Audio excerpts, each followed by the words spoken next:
Hi, welcome everyone. Good evening. Welcome to the UOB Hian CIO Series number 33. Today, I'm very honored to have Paul DeVierno. Paul, you there? Yep.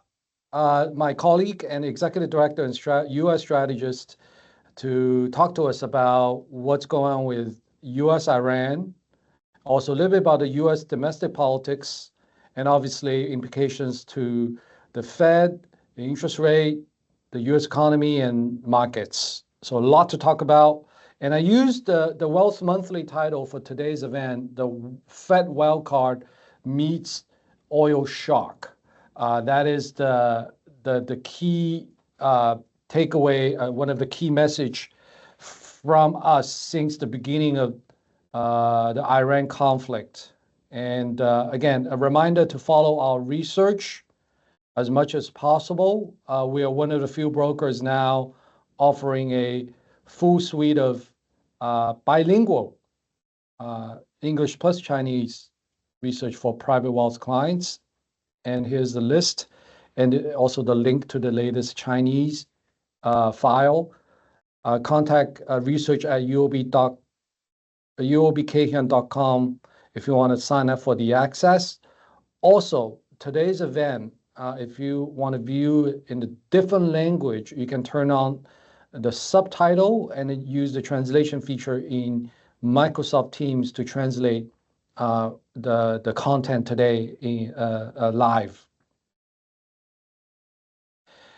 In addition to listing inflation as one of the top risks for the U.S. economy since the war, we've been also busy preparing more stock picks for you. So one of the new stocks we added to the U.S. stock model portfolio, also a new core recommendation, is Johnson & Johnson. The report, again, now have both English and Chinese versions. You can get it from your UOB Hian representative on our website or through the email address. Basically, consistent with our strategy to be more defensive in 2026, we want to add a more defensive, stable plays into our portfolio and into our core recommendation. And this is all consistent. May have nothing to do with the Iran war. Just in general, we want to have a more defensive stance in the market for many, many reasons. Okay, and then Paul and I can go through that later.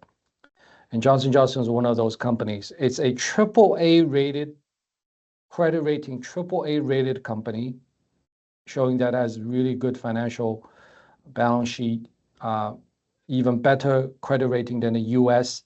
government. And Johnson & Johnson today is no longer just a consumer product company. They have two very competitive and complementary businesses. One is on medicine, the other is about medical equipment, medical technology. And these two businesses form a true defensive play and make it an attractive stock pick in today's uncertain macro environment. And again, more details on the report. I would not dwell on this too much. And obviously, the hot topic of the day is on Iran. We talk about this in the Wealth Monthly. We also talk about this in our Chinese CIO series last week. And obviously, the energy stock picks we had has worked out very well. Again, we're not buying energy just because of Iran. If you have been following our research, you know that we've been holding OXY, Occidental, we've been holding PetroChina, we've been holding XLE for a very long time. And this year, last 6 months, has paid off extremely well. And that has to give credit to Paul as well, that he's a person that been helping us to cover the energy industry, the energy sector. He come up with these great stock picks that is working very well in the last few months. And we expect that to continue to do well going forward. Hey, Chi, can you go back to that slide? Just I want to point something out that frequently, like the slide the map there is not inaccurate.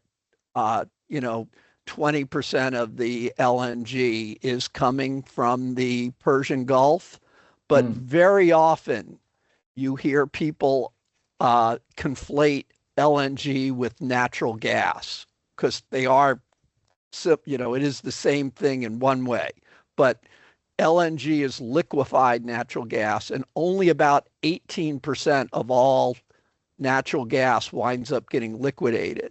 So when you see that 20% number, it seems very large, but in terms of the world's natural gas demand, it's only 20% of 18% or 3.6% of natural gas. So the impact of the war on oil is much greater than the impact of the war on natural gas. But unfortunately for us in Asia, LNG from Qatar is hugely important, and it's having a disproportionate effect on the economies out here. And then whether it's LNG or oil, I think the key risk remains inflation. Later we can talk about how that will affect the Fed policy as well as inflation in the US. We have some updates from Wall Street on that. And with that, before I turn it to Paul, I just want to remind everyone that we have both a long-term framework and a short-term framework. The long-term framework consists of three things: US-China relations, de-dollarization, and AI, which has been well covered in all of our previous CIO webinars and our research. And whatever has happened this year, you can say it's all within that framework. Our short-term framework consists of our top 5 prediction for 2026, and most of it, I would say almost all of it, are coming true, including how this Iran oil shock is affecting or changing the Fed policy, what we call the Fed Wildcard. So if you remember at the beginning of the year, we've been saying the market is too complacent about the Fed rate cuts. And voila, now we have a point of uncertainty today when the Fed will face a lot of policy challenges because of the oil shock, because of potential inflation in the US. And with that, let me just turn to Paul to talk about the current situation. So let me start with a question, Paul. What's your prediction, if any, about the Iran situation? Are you optimistic, pessimistic, or neutral? And what do you think the end game will be? And I think the most common question from our clients is really how long this war will last, in your view. Okay, well, we'll start with the part where we can be fairly confident I'll be right, but nothing I say can you be very, very confident I'll be right. Of course, nobody knows. And yes. the everything that we're hearing from the Iranians, that they're unwilling to do a ceasefire or just stop fighting and then we'll negotiate type thing, that they will continue to fight. The war will go on until there's pretty much a comprehensive agreement arrived at. So if the US and Iran sits down and they're trying to reach a comprehensive agreement, that even if they broadly agree, like they've had enough pre-discussions that they know what the format of that agreement's going to be, so there's not a lot of contentiousness, just those agreements are so complicated that just dotting the I's and crossing the T's will take 2 to 3 weeks. So whenever you're walking, if there's no talks going on right this moment, based on what I just said, the war goes on another 3 weeks. So now the second part of the question, so that part is the more certain, even that's uncertain what I just said, right? That could turn minimal out to be 2 to wrong. 3 weeks. Yeah, but now we're going into the truly uncertain stuff. Now the truly uncertain stuff is that both countries know, both the United States and Iran, and Israel as well, know that a very long war is not good. So they both, everyone has an interest. So they're all in the same boat. So the question is, do they acknowledge they're in the same boat and find a way to row to shore together and end this thing, or does it keep on going? That we don't know, but then that goes to this little chart I made here. And if you can follow it, the blue line that is descending is the Donald Trump ability to spin the end of the war as a policy victory. It was good that I did this. I destroyed the Iranian Navy, etc. And every day that this war goes on, Trump's ability to spin it as a victory declines. And at a certain point, it's dragged on so long that he has no political upside to ending it because it just looks like a defeat. So then he'll stay in it.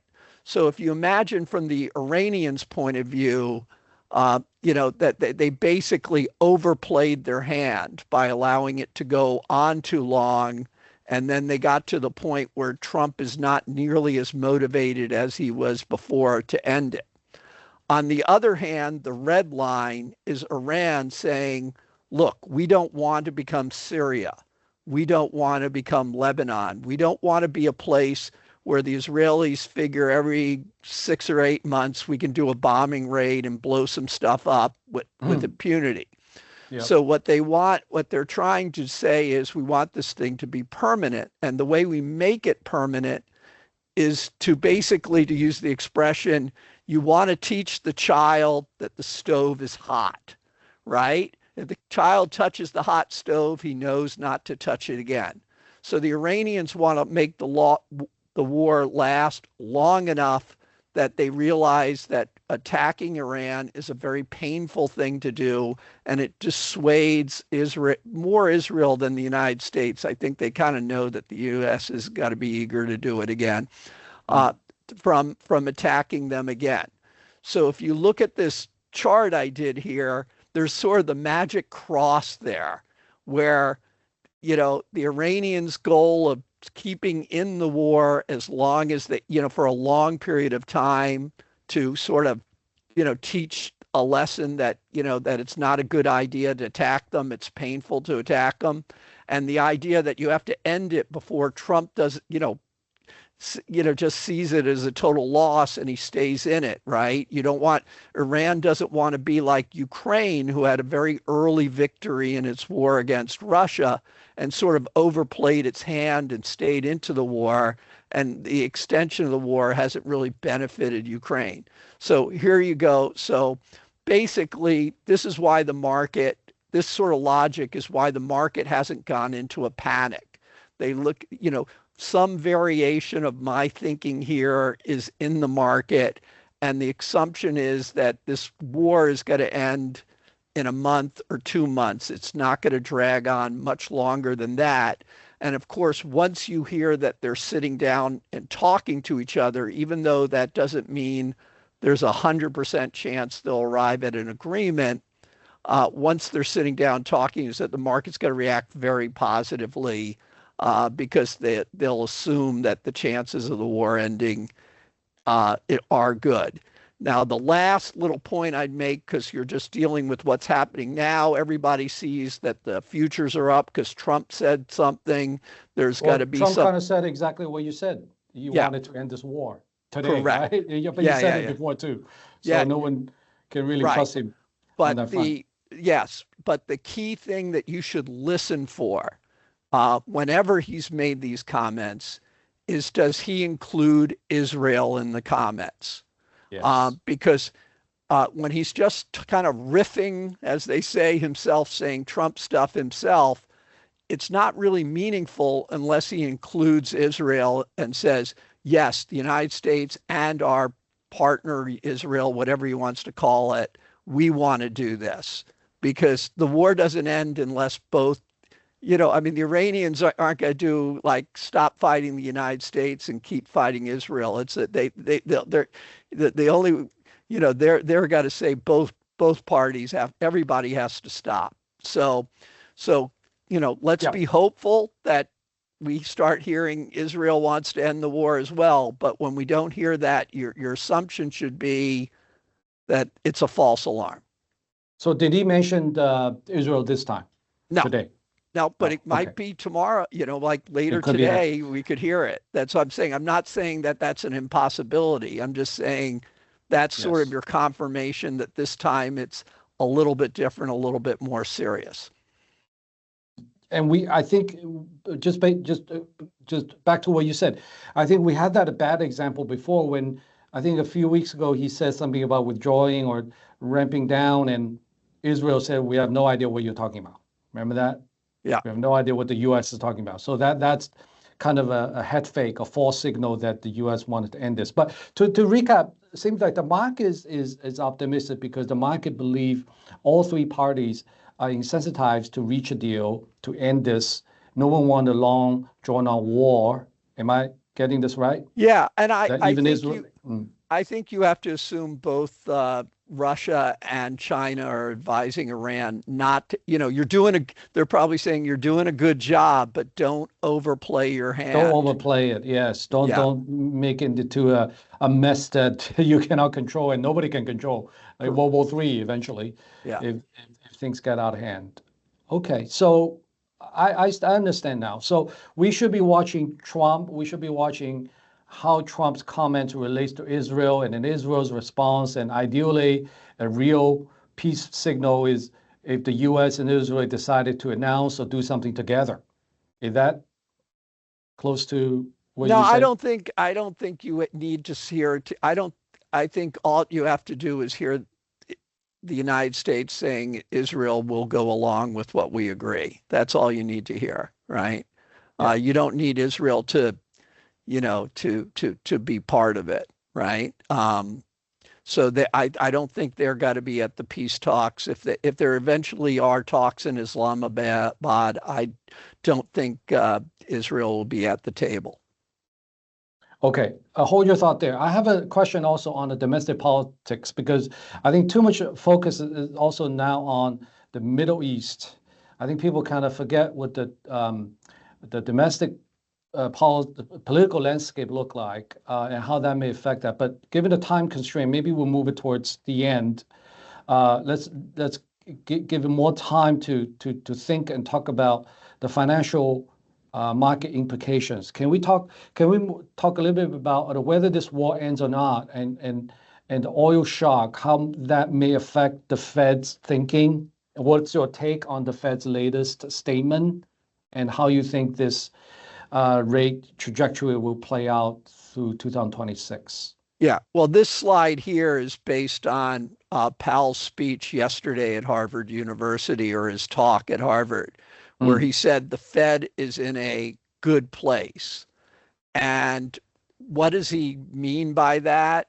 Well, he's basically thinks that he's saying that he doesn't need to raise rates because U.S. interest rates are already high enough to keep inflation under control.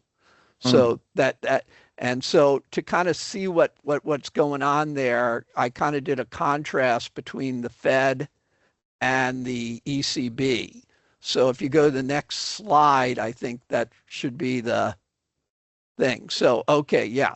So you basically, if you think about it, like my immediate reaction was, well, shouldn't the Fed be the one that has to raise more than the Europeans, right? Or at least not cutting, right? I mean, right. I'm not saying the Fed will need to raise rates, at least maybe no cuts this year. Yeah, well, that seems to be what Powell was saying when he said we're in a good place. We don't need to do anything, right? That's my interpretation of the statement.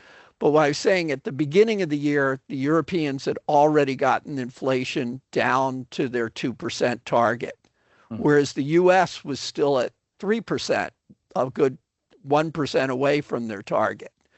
But at the beginning of the year, both sides were expected to cut 2 to 3 times. So I'm talking about if you were looking at what was expected in December, okay?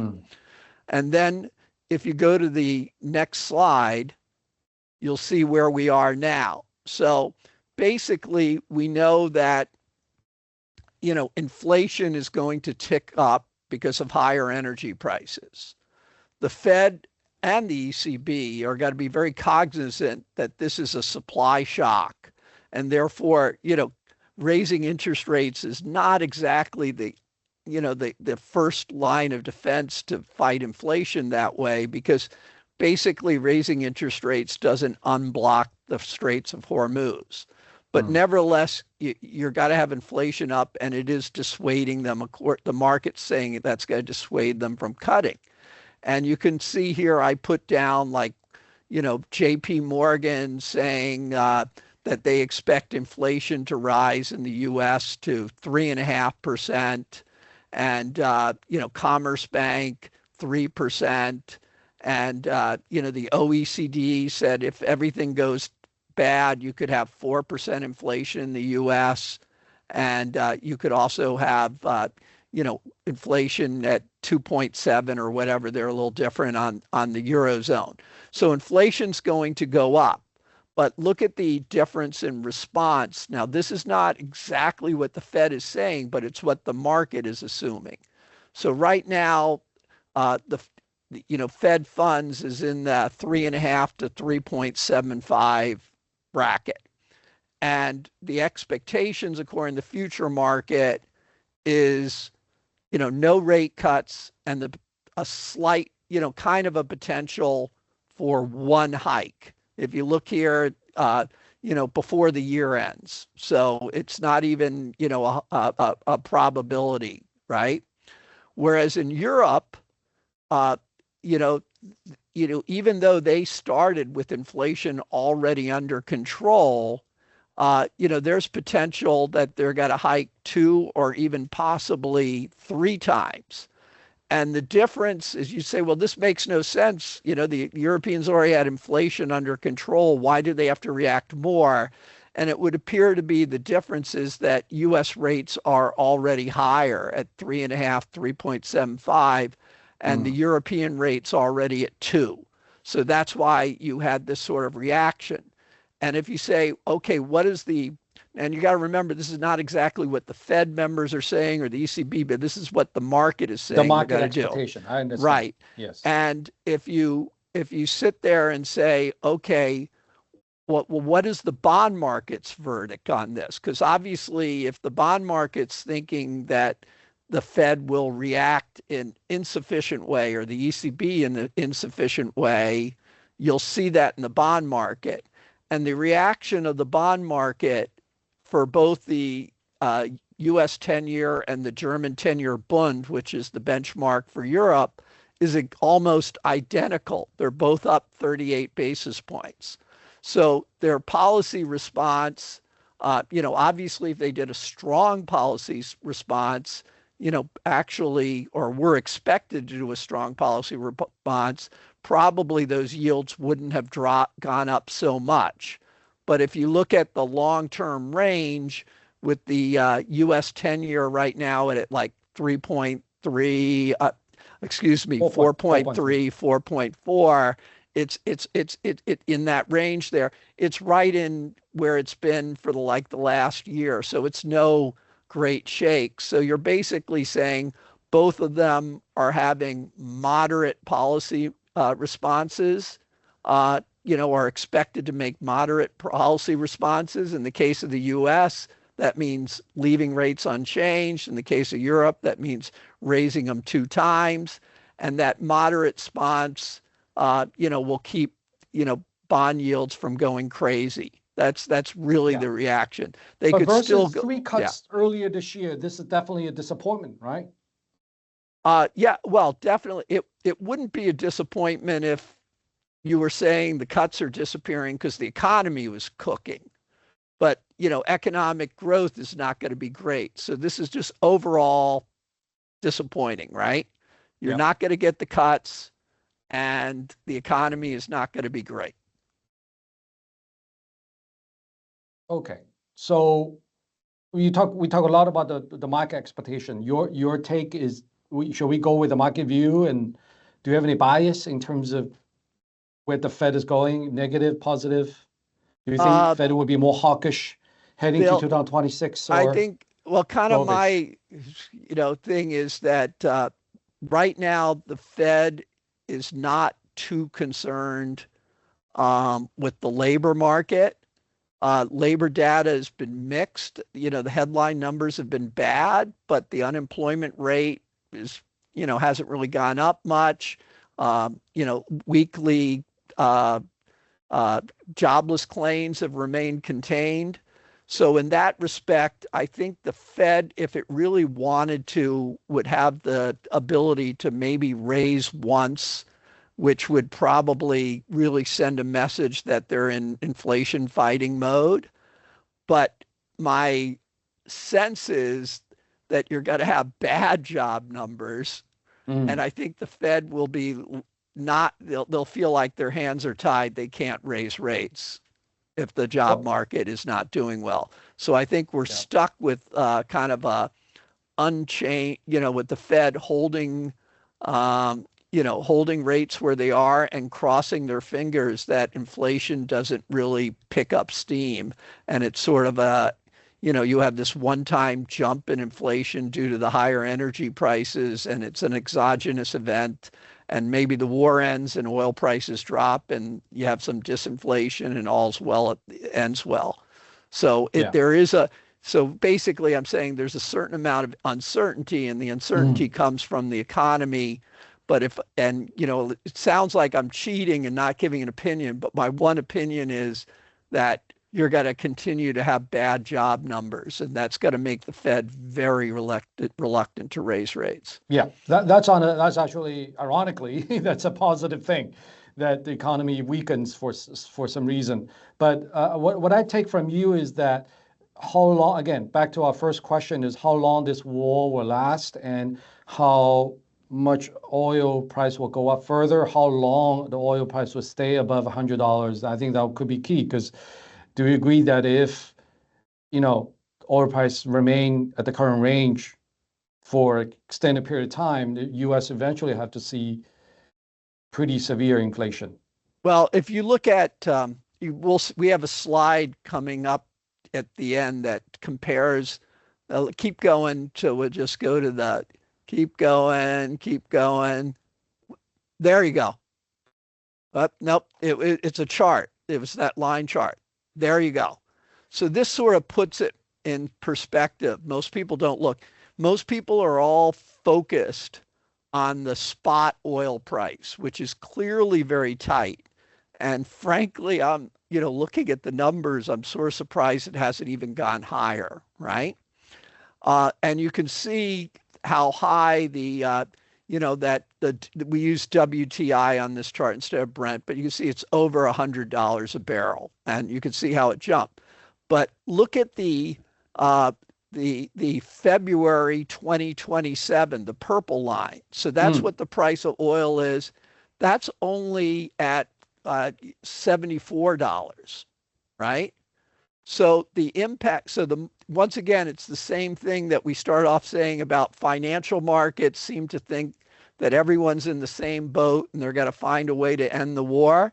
The commodity market, the same way. I mean, basically what this is saying that, no one's paying above $74 today for February oil, right? So that tells you, and meaning there's sellers at 75, right?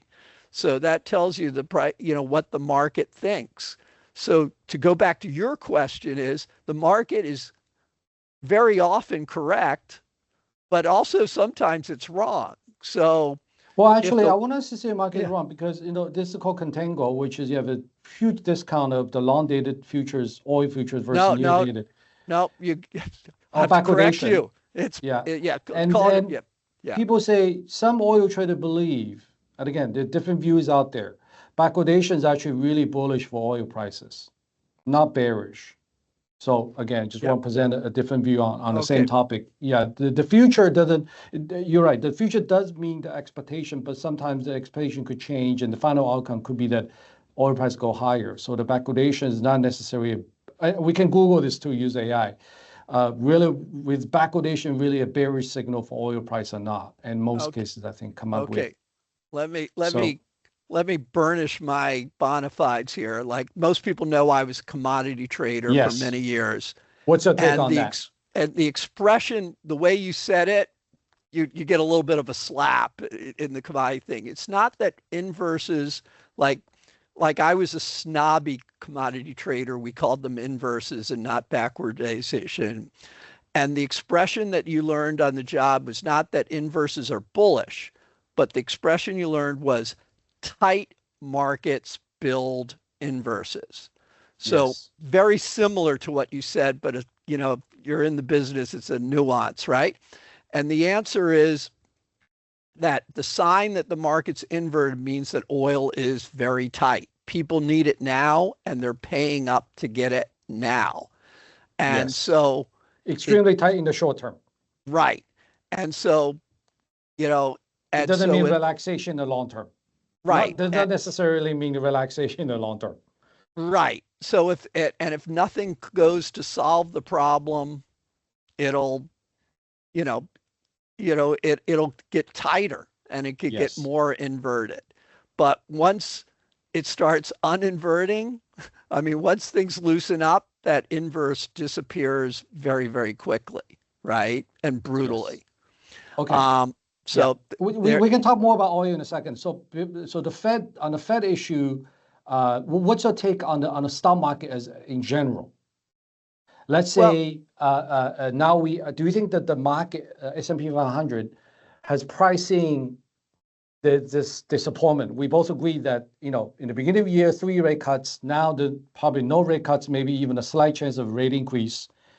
Has S&P at the current 64,000 or whatever 6,400 the level pricing that type of scenario, or do you think there's more downside that people realize, wow, that the Fed could be more hawkish? well, Well, up till now, when people have been asking, I've just been saying, I just can't believe that we're not going to have a correction.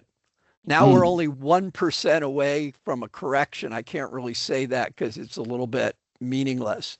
But mm, my bias is that, like most of our clients, when they ask the question, they sort of phrase it like, shouldn't the market be down more than it is? yeah. And the only answer I can give to that is that the US is the largest exporter of energy in the world, both natural Mm, gas and oil. And, that basically that puts them in a position where the amount of pain that you're seeing in the, in other parts of the world just isn't being exhibited in the United States. And so maybe, you know, I still think the market could go a bit lower, but it's certainly behaving like, okay, 10%, there you go. It's a correction. May not become a bear market. yeah. And like you said, if we are progressing towards peace, then the market may recover pretty quickly. Right. Is that And your then, expectation? and like I said, if the price of oil starts dropping Yeah. and you get bad job numbers, they could be just start pricing in the rate cuts again. So we'll see. Okay. And then with the remaining time, let's talk a little bit about the sectors. I think there are a lot of stocks that you can talk about. I think you make some really good picks over the years. But like I said, one area that I continue to think that you have done very well at is the energy space. Because of you, we got positions in OXI, we got position in XLE. And like I said, we didn't just get in right before the Iran crisis. We've been investing these names for what, almost 3 years, right? So I think one question from clients. By the way, all these stocks have gone up 30-50% year to date, and has helped a great deal in terms of our overall performance, model portfolio performance. But I think when we talk about these sectors, the stocks to energy sector, to clients and sales, and people often feel like it's too late. For the ones that didn't listen to us, didn't get positioned, is it still too late to buy oil stocks right now, given, like you said, there might be a peaceful resolution to the whole thing? Uh, you know, when I first started thinking about that question, I Mm. sort of remembered that when we've had these things before, Mhm. that the re-rating of the oil companies had persisted. So, after the price of oil dropped. But then I kind Yes. of looked at what's going on this time versus, what went on in the previous times. And in this particular case, even if you have a re-rating and valuations, if the oil price begins to drop, this sector is going to start dropping in prices. So over the medium term, the direction of crude is going to turn how these things Yes. move. And since we're kind of in this mode where we think a peace deal, we don't know, but we think it's kind of hovering out there. Um, this is definitely not the time to say, okay, I'm going to establish a position in energy right now. Not a big position, Yeah. I guess, because not. There's no certainty that the situation is over, yeah. right? There's still maybe at least a 50% chance this thing may not get a peaceful resolution in the short term. Am I Right. right? And So maybe. And a company like Occidental, Yeah. which, it's 80, I don't even know the exact percentage. Let's say 87% of its oil is coming from Texas or whatever it is, Yeah. in Oklahoma. That's, it doesn't, what's going on in the rest of the world, it's insulated from it. It's just going to benefit from the higher oil prices. Yes, definitely a key proxy. And remember, the reason we also picked the stock is because Warren Buffett bought into it. Our cost in a model portfolio is actually lower than Warren Buffett because we bought it when the stock price was collapsing.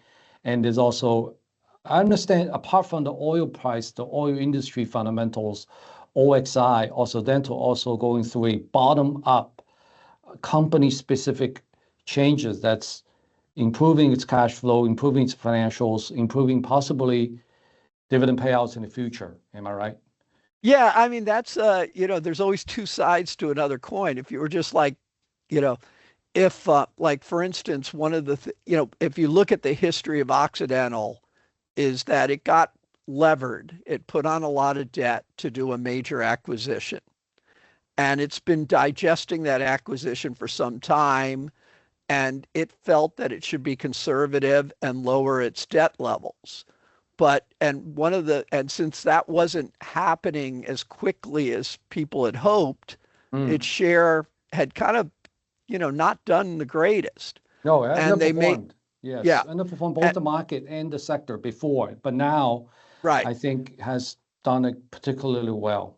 right. But if you think about it, is what they did to sort of speed up the process is they sold to Berkshire Berkshire, Hathaway yes, the chemicals business. their chemicals business. And of course, in the US, we have another slide where you show it. The chemical business is absolutely booming, right? Yep. So you sit there and you say, oh, they're doing all the right things, but I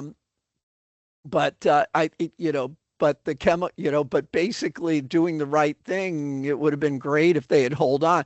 And the moral of the story, I guess, if you want to say it, of course, it's now that he's retired, it's a little less meaningful. If you're selling and Warren Buffett's buying, you know, the odds that you're going to come out being the big winner are not that great. Buffett wound up with that was a very time, he didn't know that this was what was going to happen, but this turned out to be a very timely acquisition for him to buy Oxy's chemical business. Yeah. And even if What's you good for think him? Yeah. about the leverage, if you think about how crazy the price of oil's gotten and how hot, how much additional revenue that's going to make for Oxy, um, if they had gone into that over levered, well, they would be more levered to the price of oil. Their share would have gone up more. Yeah. So, But either way, Berkshire is also our core recommendation. So if it correct. benefits Yes. Berkshire. And today, this morning, we've been pitching Berkshire again, also as a defensive play in the current environment. I know the stock hasn't done too well since Warren Buffett announced his departure, his stepping down. But in the current environment, both OXI and Berkshire seem to be quite defensive plays and benefiting from, Paul just said, OXI benefiting from oil price. Berkshire acquired OXI's chemical business. And now that part of business also seems to be doing well, even though it's not a big percentage of Berkshire's overall profits and revenue. And then the energy select sector ETF is something you want to own if you don't want to pick stocks, right? These are all the what do you call it? U.S. oil majors. Any big company you could think about is in there. And like Paul said, you will be taking oil price risk there versus OXI. It has some bottom-up story, company-specific changes that's helping the company. But when you buy ETF, you're basically just buying a bunch of companies that are all exposed to the oil price and will be subject to oil price volatility. But in general, both are still our core recommendation. We still like these names. We just need to be careful about controlling the exposure because of the oil price volatility. And we all know how volatile that has been in the last few weeks.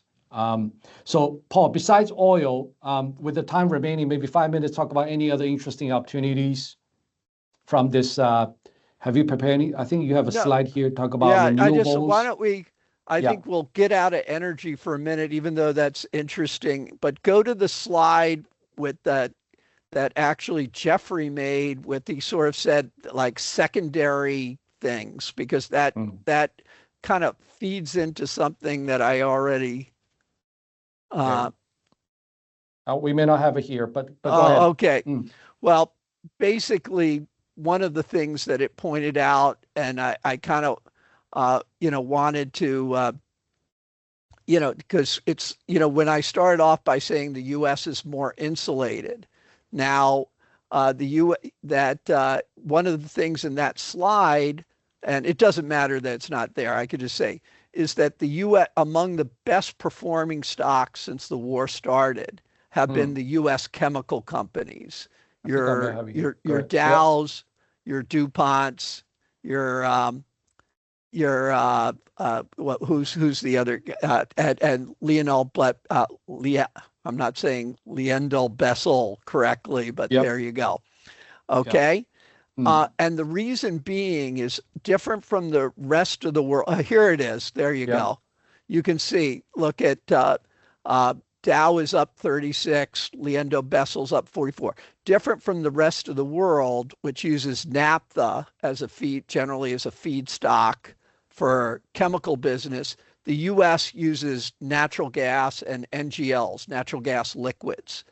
And the price of natural gas, despite everything going on, because the winter ended and that's peak demand for natural gas for heating in the US, price of natural gas right now in the US is lower than it was at the start of the war. So they are basically having a normal price for their feedstock. Meanwhile, their chemical price has, the price of what they're making has gone through the roof because, I mean, for instance, out here in Southeast Asia, I think just about every single chemical company has declared force majeure on their sales because they don't have enough feedstock.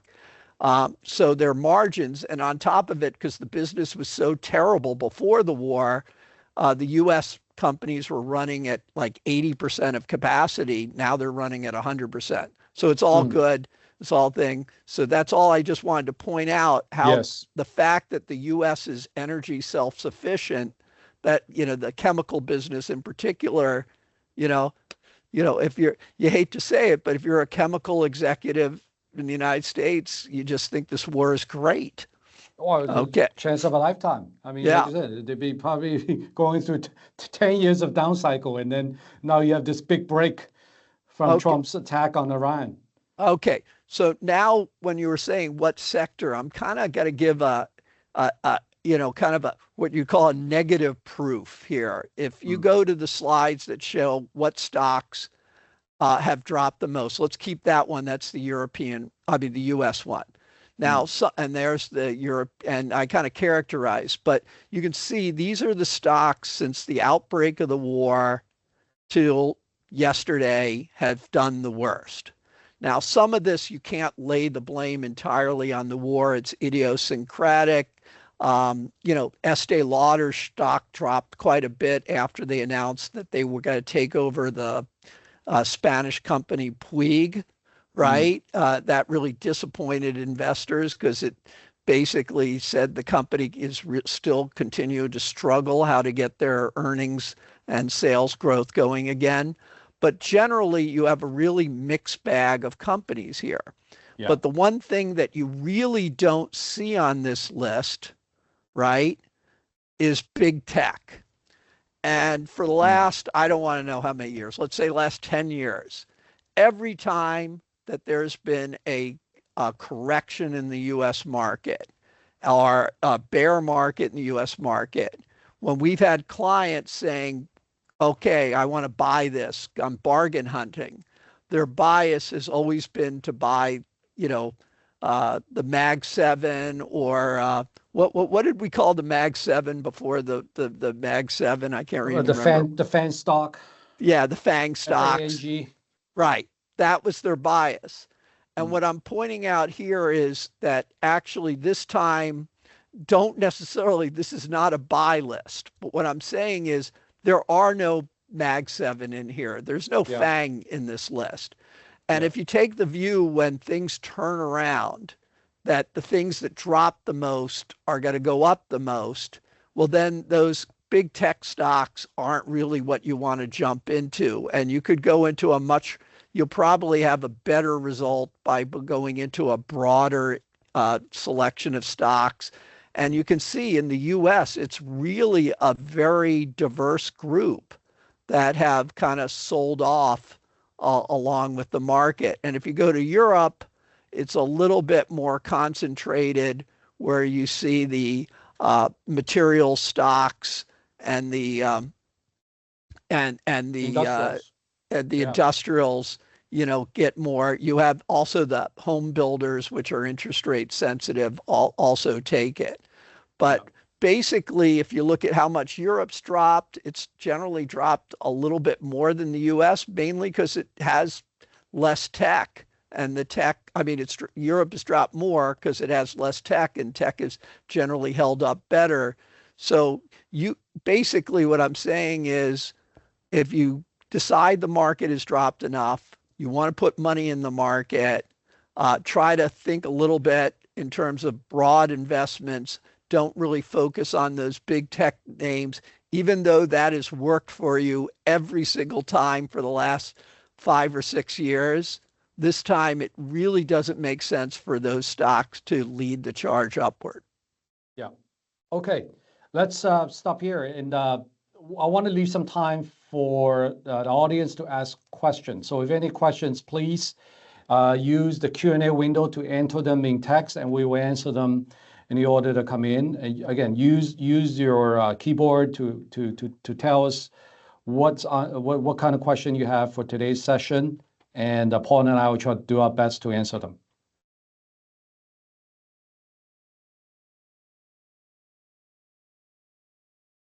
So while we are waiting for the question to queue up, Paul, I said earlier, any domestic issues that we missed and that worth mentioning?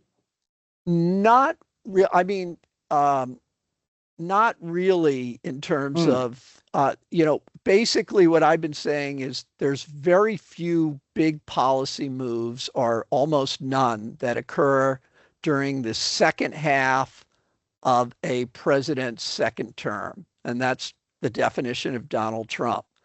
So you really shouldn't expect much. If you're looking at the US election cycle, the real question will be, do what you would call the populists or there's various words, no one can label them, but the more progressive populist members of the Democratic Party, do these people outperform in the coming midterms?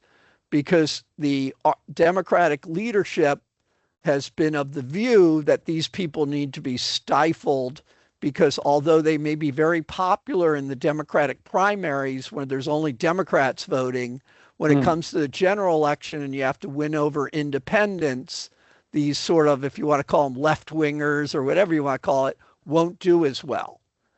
And the polling indicates the opposite this time, that these people will do better than the centrists, precisely because what it appears the voters want is authenticity. and these left-wingers seem more authentic than the centrists. So we Yeah. don't know what the answer to that is. But if you see the left-wingers outperform, that tells you which way the Democratic Party's going. Expectations will be that the Democrats in 2 years' time will have everybody, Senate, House, presidency. Yes, that's important. And if the left wing are ascendic, where does that relate to? Well, for instance, when Donald Trump, there was a very compelling antitrust case against Walmart involving PepsiCo, being prosecuted under the, under the Biden administration, which Yes. Trump immediately dropped. If the Democrats come back in, things like that will reappear Yes. immediately. We've So seen that you'll, movie before. Yes, yeah. the crackdown. Okay, so one question is on. It's a really good question. Thanks everyone for putting your questions in. We see a lot of good questions. So Paul, do you think Trump will end the Iran war before his trip to China? I think now it's scheduled for May 14, mid-May. Why? Hard to say. It's hard. I certainly hope so. And I guess if you said, okay, I'm in the casino and I have to make a bet one way or the other, I would bet that it'll be over before Trump goes to China. Yeah. But second question on the impact of the rising bond yields for, I think DM is developed markets. I'll take that one first, and maybe Paul can add a few points. The inflation expectation and rate expectation will lead to change in bond yields, and a more direct impact on rising bond yields on equities really we call the multiple contraction. So it may not impact fundamentals of a stock immediately, but it will change the multiples of a stock. This is a view that we shared previously in previous webinars and Wealth Monthly. Please read it. Especially for high PE, high growth, high expectation technology stock, that's very important, which is fundamentally you may not see an immediate impact from oil shock, from higher bond yields, but the multiple will contract. That is, even if the company beat numbers and continue to grow, you're just going to pay, the market just willing to pay a much lower multiple for the same stock. And that will mean sometimes 20, 30% downside. Paul, any thoughts on the rising bond yields? No, I think that's a fair thing. You just have to remember, even though we've risen, we're still in the range. So to get, if you're saying, okay, at what point does the market begin to get nervous about those rising yields? Basically, we're not too far away, probably around 4.5%. Once we're above that, you'll start seeing the market start getting nervous that yields are getting too high. Well, Trump will also get nervous, I think. Yeah, Trump hates higher yields. Yeah. I'll look for the short and long-term yield. Well, I think we've kind of beaten the short-term yield. We basically said Jay Powell thinks the rate, he's where he needs to be, and they're on hold. Yeah. And for long-term yields, they've gone up with the oil price.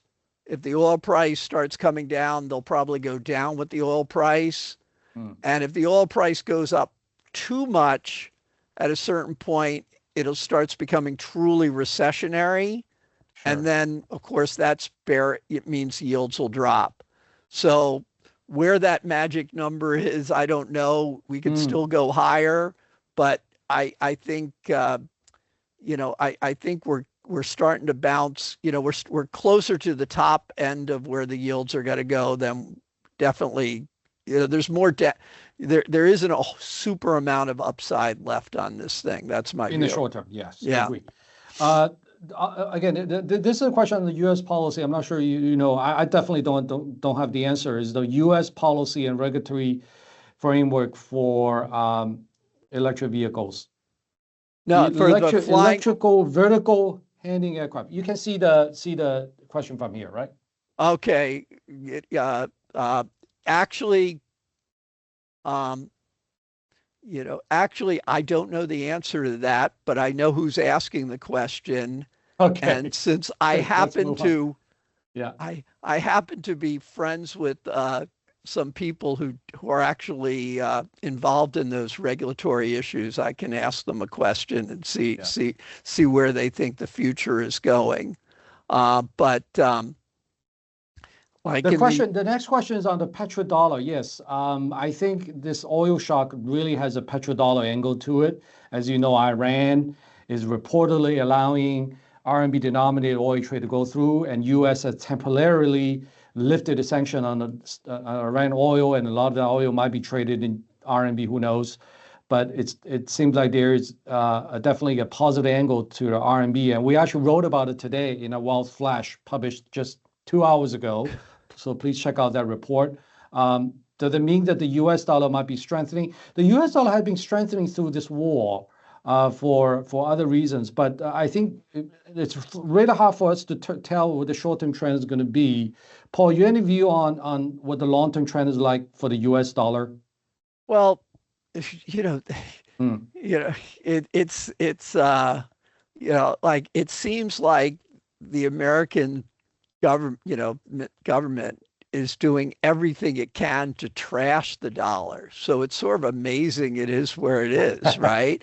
I mean, yes. if you look at like returns versus, the yen and the euro, the DXY, which is basically the yen and the euro, the dollar's down about 4% over the last year. It's up about 7% over the last 5 years. It's up like 7% over the last 10 years. Over the last 20 years, it's up like 30%.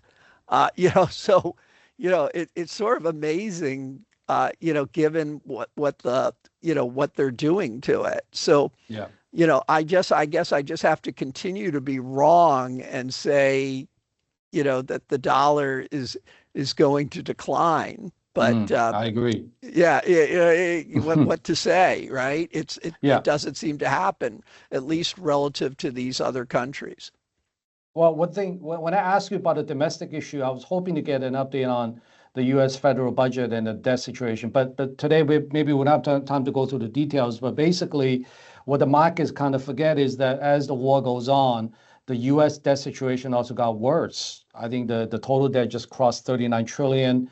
And if there's any downside to the GDP growth and the economy, that means the debt to GDP will also go up, not just because of the numerator goes up, because the denominator also may see some downside. Anyway, so we have a few more questions and we're almost at the hour, but I do want to answer one question on what investors should do. And this is very common when I went to see our people in Singapore and Malaysia and Hong Kong, is that, should we just sit on the sideline? Should we just sell everything and just wait for the situation to be over? Obviously, that's not the ideal strategy.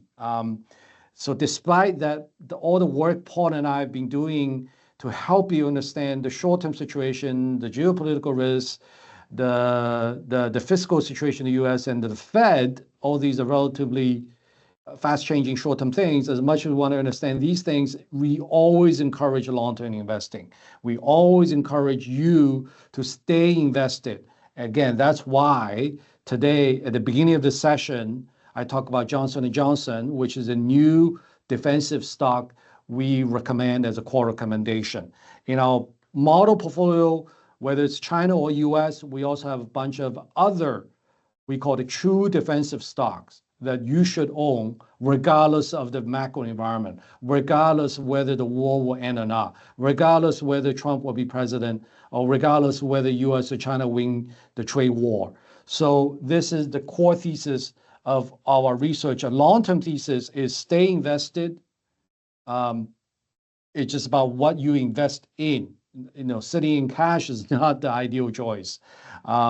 As Paul and I both agree, the U.S. dollar would decline over the long term. So over the long term, cash is a worse option. And stay invested in defensive stock will help you minimize the pain, help you stay invested long term. And also, if the market goes up, you still participate in the upside versus if cash is not going to do anything. It's just that the defensive stock, they will still go up, just go up less when the market really recovers. So that's our core thesis. We have a lot of work and a lot of stock picks for that. So again, please contact your UOB Hian representative for it.